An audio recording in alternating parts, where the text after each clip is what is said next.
9 million women and girls suffered the most during the 9 years of the conflict in Yemen. There hasn't been any active fighting in Yemen since the truce, which was mediated in April 2022. An estimated 8.2 million people in Yemen require humanitarian aid, according to the 2024 Humanitarian Response Plan. This represents 49% of the population, including 4.2 million women and 4.8 million girls. Yemeni women and girls who play a crucial role in the country's recovery are facing the weight of the country's uncertain future and the path to peace, primarily in silence. Yemeni women, particularly those who are raising their families alone, believe they have few opportunities to take charge of their own lives and rebuild after nearly 10 years of instability and displacement. According to a coordinator in Care Yemen's program, women are trying their best to help their families survive.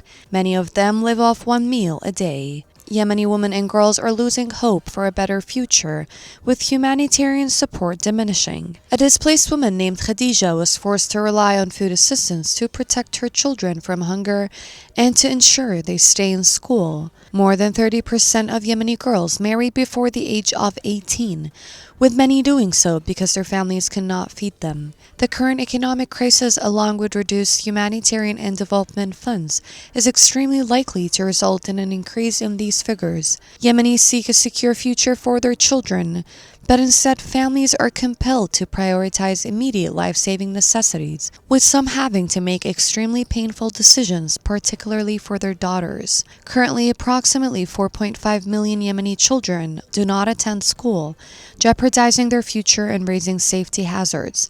School-aged girls aged from 6 to 14 are among the most vulnerable population at danger of not receiving an education. Women in Yemen continue to be the first victims of the Houthis through their systematic attacks on their lives and physical safety.